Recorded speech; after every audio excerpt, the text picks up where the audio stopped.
Capítulo 5. Necesitamos de otros. Si hay algo que no concuerda con los valores populares de la actualidad, es la dependencia. Muchas voces suenan a nuestro alrededor, tratando de llevarnos a vivir una individualidad extrema en la que no dependemos de nadie. Y pensar que necesitar o aún prestarle atención a otros es una muestra de debilidad y que tener cercanía o rendir cuentas es una amenaza para nuestro espacio personal. Esas voces que llevan un compás muy distinto al orden de Dios, cada día suenan más y más fuertes. Y lamentablemente los creyentes les estamos prestando mucha atención. Los seres humanos hemos sido creados para vivir en comunidad. Aún los que reclaman la individualidad más extrema no viven en una isla desierta, sino que optan por las grandes ciudades donde aprovechan lo que los demás les pueden ofrecer. A diferencia de lo que podemos sentirnos tentadas a creer con respecto a nuestras relaciones con los demás, Dios ha diseñado a su iglesia para que sea una comunidad en la que sus miembros dependan los unos de los otros, como un solo cuerpo, del cual Él es la cabeza.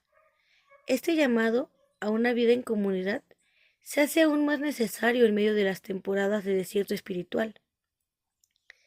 El apóstol Pablo nos muestra de manera clara el diseño de Dios para vivir unos con otros a través de una larga descripción de lo que significa ser parte del cuerpo en Cristo. Porque así como el cuerpo es uno y tiene muchos miembros, pero todos los miembros del cuerpo, aunque son muchos, constituyen un solo cuerpo, así también es Cristo, pues por un mismo espíritu todos fuimos bautizados en un solo cuerpo, ya sea judíos o griegos, ya sea esclavos o libres, a todos se nos dio a beber del mismo espíritu, porque el cuerpo no es solo miembro, porque el cuerpo no es un solo miembro, sino muchos. Si el pie dijera, porque no soy mano, no soy parte del cuerpo, y si el oído dijera, porque no soy ojo, no soy parte del cuerpo, no por eso deja de ser parte del cuerpo. Si todo el cuerpo fuera ojo, ¿qué sería del oído? Si todo fuera oído, ¿qué sería del olfato? Ahora bien, Dios ha colocado a cada uno de los miembros en el cuerpo según le agradó. Y si todos fueran un solo miembro, ¿qué sería del cuerpo? Sin embargo, hay muchos miembros, pero un solo cuerpo. Y el ojo no puede decirle a la mano, no te necesito, ni tampoco la cabeza a los pies, no los necesito. Por el contrario, la verdad es que los miembros del cuerpo que parecen ser los más débiles son los más necesarios, y las partes del cuerpo que estimamos menos honrosas, a estas las vestimos con más honra. Así que las partes que consideramos más íntimas reciben un trato más honroso, ya que nuestras partes presentables no lo necesitan. Pero así formó Dios el cuerpo, dando mayor honra a la parte que carecía de ella, a fin de que en el cuerpo no haya división, sino que los miembros tengan el mismo cuidado unos por otros. Si un miembro sufre, todos los miembros sufren con él, y si un miembro es honrado, todos los miembros se regocijan con él. Primera a los Corintios 12, versículo 12 al 26. Pablo usa la metáfora del cuerpo para llevarnos a entender la hermosura de la iglesia y hasta qué punto Dios nos ha diseñado para vivir en unidad. La iglesia de Cristo no funciona como un grupo de individuos que andan por su propia cuenta y sin ningún tipo de relación. En el tiempo que escribo este libro he comenzado a sufrir de unos mareos extraños. Hay ciertas posiciones y movimientos que realizo con mi cabeza que me producen una sensación de que estoy en una caída sin fin. Mientras realizaba las consultas médicas para investigar el origen de estos mareos, aprendí que el equilibrio de nuestro cuerpo está dirigido principalmente por algo que se conoce como el sistema vestibular del oído, que se encuentra en el oído interno. Allí tenemos una especie de líquido que cuando se mueve manda señales al cerebelo, el cual se encarga de que nuestro cuerpo se equilibre. Cuando hay alguna interferencia en esta área del oído, nuestra estabilidad se afecta. Lo interesante es que cuando esta pequeña área se ve afectada, se desarrolla una especie de consecuencias en cadena. Perdemos la estabilidad y esa pérdida de estabilidad nos puede causar malestar en la cabeza, en el estómago, pérdida momentánea de la visión y aún debilidad en nuestras extremidades. Es increíble cómo una pequeña parte de nuestro oído puede llegar a afectar diferentes funciones de nuestro cuerpo. Dios diseñó nuestro cuerpo para que cada uno de sus miembros estuviera conectado, y eso mismo lo hizo con su cuerpo, la iglesia. Pablo nos muestra que lo que ocurre con nuestro cuerpo físico ejemplifica de manera precisa lo que ocurre en el cuerpo de Cristo. Dios nos diseñó para que tengamos cuidado los unos de los otros y nos sirvamos mutuamente y suframos y nos gocemos con los miembros de la familia de la fe. Por ejemplo, si una de nuestras manos es aplastada en un accidente, todo nuestro cuerpo sentirá el dolor. Si quedara dañada de forma permanente, todo el cuerpo tendría que ajustarse para cumplir sus funciones de alguna manera. Del mismo modo, si nuestra mano está bien, todo el cuerpo recibe los beneficios. Cuando tratamos de llevar vidas autónomas en extremo, como promueve la cultura contemporánea, ignorando la verdad del diseño mismo de Dios para nuestras vidas, nos vamos a encontrar actuando y siendo afectadas de varias formas. Evadimos la vida en comunidad. Como no queremos ayuda de otros y pensamos que podemos pasar por el desierto solas, comenzamos a evitar relaciones profundas con otros creyentes. Ocultamos nuestra verdadera condición. En nuestras interacciones con los demás, vivimos en una continua pretensión de que todo está bien en nuestras vidas, cuando la realidad puede ser muy distinta. Actuamos sin consideración. Es posible que en medio de nuestra vida de autonomía nos encontremos actuando sin respeto y consideración hacia los demás y terminemos viviendo en total oposición al llamado de ver al otro como superior a nosotras mismas. Filipenses 2:3. Terminamos drenadas. No buscar la ayuda de otros cuando genuinamente la necesitamos hace que llevemos solas las cargas que Dios mismo quiere que compartamos con los demás. Al final terminamos agotadas y drenadas física, emocional y espiritualmente. La Iglesia de Cristo, de la cual somos miembros por la salvación obtenida en Cristo, fue diseñada para vivir en una relación de interdependencia, en donde el dolor de otros nos duele y sus necesidades son las nuestras. Esas son relaciones donde el pecado no es encubierto y hay espacio para la confrontación y la reconciliación. Una vida en unidad con otros es esencial para vencer la aridez de nuestros corazones en medio del desierto espiritual. Sin embargo, siempre hay obstáculos de este lado de la gloria que dificultan profundizar nuestras relaciones en unidad. No obstante, si no tenemos cuidado de nuestros propios corazones, en lugar de cultivar la unidad, pudiéramos encontrarnos en alianza con los ladrones que la destruyen. Ladrones de la unidad. Veamos a continuación algunas áreas de pecado que con frecuencia están presentes en nuestras vidas y son un obstáculo para una vida en unidad. Número 1. Orgullo. Somos débiles y frágiles, y aunque esta es una verdad que conocemos y vemos vividamente en nosotras, no nos gusta admitirlo, tanto como deberíamos, sino que más bien tratamos de llevar nuestras vidas de comunidad con la misma superficialidad de los típicos encuentros de pasillo. Hola, ¿cómo estás? Todo bien, gracias a Dios. Me alegro mucho. Es seguro que hay personas a nuestro alrededor que se acercan con el genuino deseo de saber cómo va nuestra vida. Es seguro que hay personas a nuestro alrededor que se acercan con el genuino deseo de saber cómo va nuestra vida. Personas que pudiéramos decir que son cercanas, pero en lugar de actuar con sinceridad y hasta cierta vulnerabilidad, respondemos con caretas de bienestar y frases cliché, cuando por dentro quizás nos estamos haciendo pedazos. No nos gusta compartir nuestras luchas, no queremos dejar ver que estamos sufriendo, y menos aún que otros conozcan los pecados con los que lidiamos. Vivimos pretendiendo, pero las pretensiones son aspiraciones irreales y hasta mentiras que nunca han llevado a nadie a cambiar.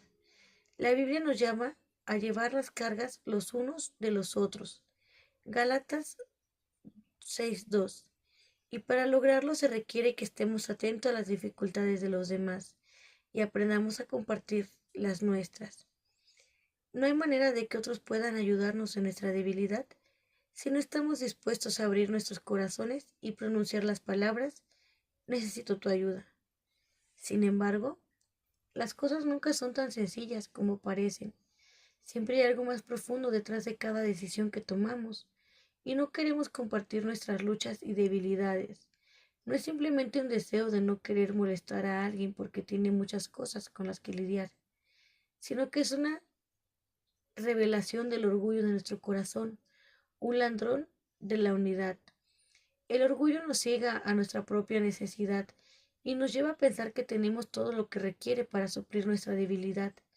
El orgullo quiere aparentar para proteger una reputación externa que no se sustenta en el interior y así termina siendo uno de los obstáculos más grandes para salir de nuestros desiertos espirituales.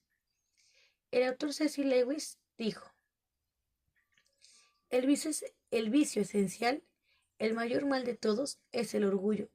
La falta de castidad, la avaricia, la borrachera, son nimiedades en comparación. Fue mediante el orgullo que el diablo llegó a ser el diablo. El orgullo lleva todo otro vicio. Es completamente una manera de pensar anti Dios. El orgullo no es poca cosa para Dios. En la palabra encontramos múltiples referencias al sentir de Dios con respecto al orgullo y sus consecuencias en nuestras vidas. El orgullo no busca a Dios. El impío, en la arrogancia de su rostro, no busca a Dios. Todo su pensamiento es, no hay Dios. Salmo 10:4. El orgullo siempre trae consecuencias. Amen al Señor todos sus santos. El Señor preserva a los fieles, pero les da su merecido a los que obran con soberbia. Salmo 31:23. Dios aborrece el orgullo. El temor del Señor es aborrecer el mal. El orgullo, la arrogancia, el mal camino y la boca perversa, yo aborrezco. Proverbios 8:13. El orgullo nos engaña. La soberbia de tu corazón te ha engañado. Abdías 1:3. El orgullo de nuestro corazón levanta un cerco a nuestro alrededor y nos lleva a cometer el error de creer que lo estamos haciendo bien, porque mantenemos segura nuestra individualidad extrema y pensamos que de alguna manera nos estamos cuidando al no permitir que otros conozcan lo que sucede en nuestra vida. Sin embargo, mientras más alejamos a otros de nuestra realidad, más hundidas terminamos en nuestros desiertos espirituales. Necesitamos ver nuestro orgullo como el acto de poner el foco sobre nosotras y no sobre Cristo. Cada vez que decido no darles lugar a otros en mi vida, no compartir mis luchas ni recibir sus confrontaciones, me estoy poniendo a mí misma en el centro y estoy haciendo evidente que considero mi manera de pensar como superior a la manera de Dios. Dios les dice a los creyentes que vivan interrelacionados como un cuerpo, pero decimos que es vivir mejor aislados por nuestra cuenta. Dios nos dice que debemos llevar los unos las cargas de los otros, pero decimos que es mejor llevar sola nuestras propias cargas y obviar las de los demás. ¿Quién está en el centro y detrás de esta manera de pensar? La respuesta a esa pregunta no se hace esperar. Yo. El orgullo puede tomar muchas formas distintas, pero tiene un solo fin: la autoglorificación. El orgullo está detrás de la gloria, que solo le corresponde a Dios, y la supremacía, que solo es de Él. Déjame decirte algo que no creo que nadie se escape del pecado del orgullo. La pregunta para todas nosotras no es si pecamos de orgullo, sino cómo se manifiesta el orgullo en nuestras vidas. De una manera u otra, en algún grado, el orgullo está presente en nuestro corazón. Esta es una verdad que no debemos perder de vista en medio de nuestros desiertos espirituales. ¿Tienes una actitud crítica y muestras desprecio hacia los demás? Quizás te has encontrado pensando que nadie tiene suficiente habilidad o sabiduría para guiarte y acompañarte en medio de la situación en la que te encuentras. ¿Prefieres mantener tu vida en secreto? Quizás lo que estás temiendo es lo que otros van a pensar de ti y por eso te aíslas y buscas pasar lo más desapercibida posible. Ese temor a la opinión de los demás no es humildad o baja autoestima, puede ser una señal de orgullo. ¿Te ofendes con facilidad? Las personas tienen temor de acercarse a ti porque cualquier cosa que puedan decirte o señalarte es un motivo de ofensa para ti. Hablar contigo es como caminar sobre un campo minado. ¿Sientes la necesidad de que otros siempre piensen bien de ti? Si estás continuamente buscando proteger tu reputación, esa actitud te lleva a no compartir tus debilidades y sufrimientos. Si tu, si tu respuesta fue sí a algunas de las preguntas anteriores, tú ocupas el centro y no el Señor. Eso es orgullo. Un corazón lleno de orgullo es uno que no podrá relacionarse con los demás y nunca estará satisfecho consigo mismo y jamás encontrará descanso. Jesús nos enseñó el secreto de una vida de paz y descanso al mostrarnos que la humildad es un atributo completamente opuesto al orgullo. El antídoto para el orgullo de nuestro corazón es una vida de humildad que descansa en Jesús, quien personifica esta virtud por completo. Él dijo: tomen mi yugo sobre ustedes y aprendan de mí, que soy manso y humilde de corazón, y hallarán descanso para sus almas, porque mi yugo es fácil y ligera mi carga. Mateo 11, 29, 30. La humildad no es la humildad no es tener un bajo concepto de nosotras mismas, sino vernos a la luz de nuestra gran pecaminosidad y de lo que Dios es, santo, glorioso, bueno y sabio. Todos los demás atributos que son parte de su perfección. La humildad es esa cualidad que reconoce que no podemos solas, que no nos deja vernos más grande de lo que somos y que mantiene nuestra esperanza en el lugar correcto, a los pies de la cruz.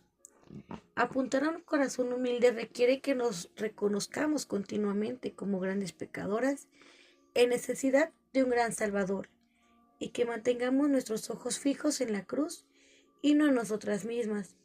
Hebreos 12, 1 al 2. El ministro y autor John Stott dijo: nada en la historia o en el universo nos hace de nuestro tamaño real como la cruz. Todos tenemos una perspectiva inflada de nosotros mismos, especialmente nuestra autojusticia, hasta que visitamos un lugar llamado el Calvario. Es ahí, a los pies de la cruz, donde llegamos a nuestro tamaño verdadero. No dejemos que el orgullo impida que podamos abandonar el desierto espiritual.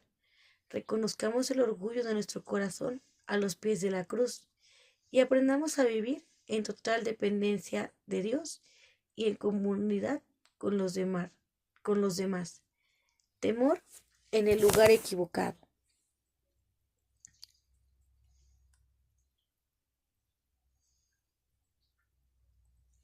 Otro ladrón de la unidad de nuestras vidas es el temor. A los seres humanos, la Biblia misma nos enseña cómo ese temor es el lugar. Comenzaré de nuevo. Temor en el lugar equivocado. Otro ladrón de la unidad en nuestras vidas es el temor a otros seres humanos. La Biblia misma nos enseña cómo ese temor en el lugar equivocado nos hace terminar en sequía espiritual. Así dice el Señor: maldito el hombre que en el hombre confía y hace de la carne su fortaleza, y del Señor se aparta su corazón. Será como arbusto en lugar desolado, y no verá cuando venga el bien. Habitará en pedregales en el desierto, una tierra salada y sin habitantes. Jeremías 17, 5 al 6. Nuestra primera tendencia es pensar que el problema del temor a otras personas se debe a que por un lado queremos agradar a todo el mundo o que por otro lado no queremos estar cerca de nadie debido a que nos avergüenza, aunque detrás está el mismo deseo de quedar bien con los demás. Sin embargo, la raíz de este ladrón de la unidad es mucho más profunda. El mismo pasaje de Jeremías antes mencionado nos muestra el temor a otras personas como el depósito de nuestra confianza y fortaleza en otros en lugar de en Dios. Entregarle a alguien más lo que deberíamos confiarle solo a Dios terminará drenándonos y llevándonos a lugares de desierto espiritual. El temor a otras personas deshidrata, nos sofoca, nos consume y nos domina. El peligro del temor a otras personas, como el pasaje mismo de Jeremías nos enseña, es que nos lleva a apartar nuestro corazón de Dios, nos lleva a quitar nuestra confianza del único lugar seguro y opuesto al lugar, nos lleva a quitar nuestra confianza del único lugar seguro y opuesto al desierto espiritual. Necesitamos la unidad con otros en nuestro proceso de salir del desierto espiritual, pero las relaciones basadas en el temor no nos conducirán a la puerta de la salida, aunque en algunos casos pareciera que estamos rodeadas de personas. Si esas relaciones están basadas en el temor al otro, si ponemos a los demás en el lugar que le corresponde a Dios, terminaremos más y más solas, porque todo lo que ocupe el lugar de Dios nos consumirá en lugar de darnos vida. El primero de los mandamientos nos llama a no tener otros dioses delante de Dios. Éxodo 23. Y el temor a otras personas convierte a otro en nuestro Dios. Nos movemos, actuamos, pensamos, decimos y sentimos de acuerdo a alguien más y no de acuerdo a Dios. Y eso es idolatría. Miramos a la derecha y a la izquierda, en lugar de mirar hacia arriba. La raíz del temor al ser humano es poner la confianza en el lugar equivocado, por lo que el antídoto es poner la confianza en el lugar correcto. En vez de poner nuestra esperanza en otra persona, la ponemos en aquel que nunca falla y que en Cristo nos da promesas que son sí y amén. Segunda a los Corintios 1:20. En lugar de hacer de otra persona nuestro refugio, es mejor acudir a la roca que es más alta que nosotras, a nuestro castillo fuerte. Salmos 61:2, Salmos 18:2. En lugar de buscar nuestra aprobación en los demás, recordamos que en Cristo hemos sido aprobadas para siempre delante de Dios. Una vida de unidad que nos encamina a la salida del desierto espiritual pondrá su confianza en Dios mientras apoya en su hermano. Los unos a los otros. Repito una vez más, Dios diseñó nuestras vidas para que viviéramos en dependencia sana los unos de los otros. De hecho, cuando observamos los 10 mandamientos, la primera mitad tiene que ver con Dios y la segunda con los demás. Aún el primer y más grande mandamiento, lo que Cristo mismo afirmó como el resumen de la ley, tiene que ver con Dios y con otros. No hay tal cosa como un cristiano solitario. No hay lugar ni motivos para vivir aislados. El llamado de la palabra es a una vida en comunidad, donde todos somos un cuerpo y Cristo es la cabeza.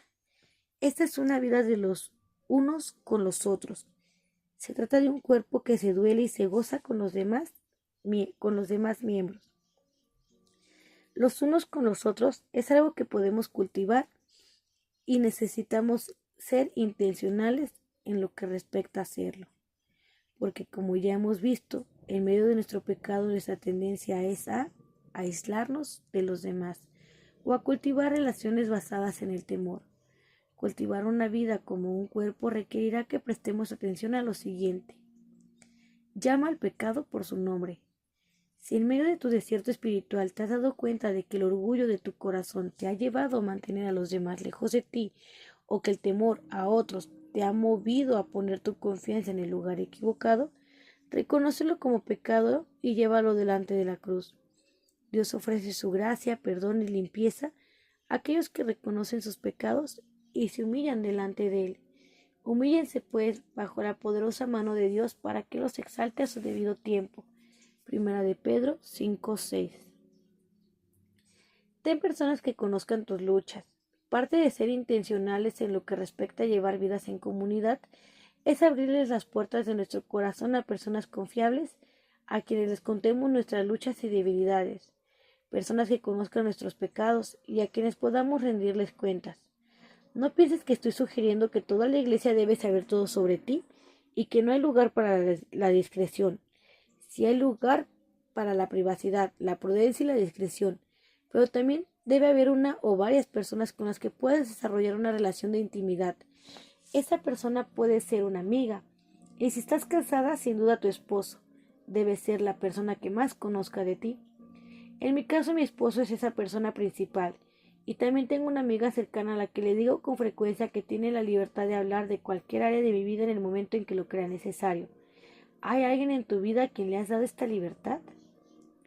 Toma la iniciativa. Tengo toda la intención de hablar, pero prefiero esperar que alguien se acerque.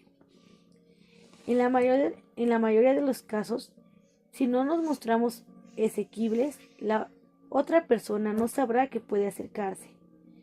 Uno de los pasos que necesitamos dar es acercarnos a otros y expresar nuestra necesidad de ayuda. Es posible que nos pongamos nerviosas y se nos revuelva el estómago con solo pensar en hacer algo como esto, pero esa reacción está motivada nada más y nada menos que por nuestro propio orgullo. Hagamos sufrir a nuestra carne y en humildad tomemos la iniciativa de buscar la ayuda de otros, porque genuinamente la necesitamos para poder salir del desierto espiritual. Aparta los ojos de ti. Lo sé, esto es difícil y más cuando estamos en necesidad. No cometemos el error de pensar que salir de un desierto espiritual requiere que pongamos toda nuestra atención sobre nosotras mismas y descuidemos las necesidades de otros a nuestro alrededor. Vivir en unidad con los demás requiere que estemos dispuestas a abrir nuestro corazón y dejar que otros lleven nuestras cargas. Pero ese debe ser un camino de dos vías. Debemos evitar ensimismarnos y en cambio procurar ser intencionales en ver las necesidades de los que se encuentran a nuestro alrededor. Siempre estaremos rodeadas de personas que están enfrentando necesidades emocionales, físicas y espirituales. Siempre estaremos rodeadas de personas que están enfrentando necesidades emocionales, físicas y espirituales. De alguna manera siempre tendremos algo que brindarles, una porción de alimento, un mensaje de estímulo o una intercesión delante de Dios. Ahora bien, no me malinterpretes. Hay momentos en los que genuinamente no tenemos la fortaleza que se requiere para pedir ayuda o ofrecerla a los demás. Somos seres caídos y quebrantados que requieren de momentos en los que lo que más necesitamos es ser restaurados. ¿Recuerdas la historia del profeta Elías? En ese momento de gran necesidad, Dios mismo sabía que él lo que necesitaba era descanso y alimento. Por eso le proveyó para su sustento físico. No obstante, si vemos toda la vida de Elías, nos daremos cuenta de que ese fue solo un episodio y no su historia completa. En nuestras vidas también tendremos episodios como los que atravesó el profeta. Sin embargo, debemos tener en mente que no son permanentes, sino un tiempo para ser alimentadas y fortalecidas a fin de servir luego a otros. Jesús mismo modeló una vida de servicio y entrega. Aun en su momento de mayor necesidad, su aflicción era por causa de otros, por tus dificultades y las mías. Conoce a tu Salvador. La unidad está fundamentada en el carácter mismo de nuestro Salvador. Mientras más lo conocemos, más nos acercamos a Él, y mientras más cerca estamos de Él, más nos acercaremos a otros. Nuestra relación vertical determinará la calidad de nuestras relaciones horizontales. En nuestra búsqueda de vivir como un cuerpo, necesitamos conocer y tener una relación con la cabeza, Cristo Jesús. Apartadas de Él no puede haber una verdadera unidad. Como el Padre y yo somos uno, Juan 17 es uno de los capítulos más cautivantes de todas las Escrituras. Allí encontramos a Jesús clamando al Padre en oración por sus discípulos. Dentro de esas peticiones intertrinitarias, vemos el anhelo de Cristo por la unidad entre los que son suyos. La oración de Jesús al Padre por ese tema tan específico nos muestra su importancia y necesidad para nuestro caminar como creyentes. Ya no estoy en el mundo, pero ellos sí, están en el mundo, y yo voy a ti, Padre Santo, guárdalos en tu nombre, el nombre que me has dado para que sean uno, así como nosotros somos uno. Cuando yo estaba con ellos los guardaba en tu nombre, el nombre que me diste, y los guardé y ninguno se perdió, excepto el hijo de perdición, para que la escritura se cumpliera. Juan 17, 11, 12. En esta oración Jesús muestra el tipo de unidad que debiera ser la norma entre los creyentes genuinos, una unidad que refleja la unión perfecta, indivisible entre el Padre y el Hijo. Sin embargo, este tipo de unidad tan sublime está basada en mucho más que nuestro deseo real de tenerla. Se trata de una unidad bajo el nombre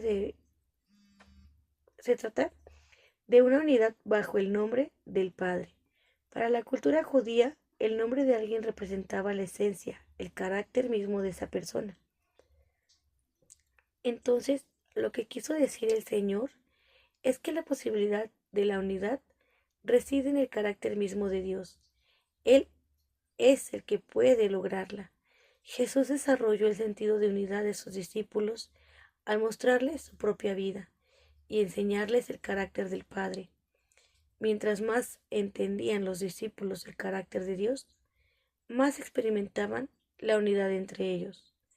A. W. Tozer escribió: ¿se te ha ocurrido alguna vez que en 100 pianos afinados con la misma horquilla se afinan automáticamente entre sí? Están de acuerdo al estar sintonizados, no entre sí, sino con otro estándar al que cada uno debe inclinarse individualmente, de modo que 100 adoradores reunidos, cada uno mirando hacia otro lado, a Cristo, de modo que 100 adoradores reunidos, cada uno mirando hacia otro lado a Cristo, están en el corazón más cerca el uno del otro de lo que podrían estarlo si llegaran a ser conscientes de la unidad y apartaran sus ojos de Dios para luchar por una comunión más estrecha.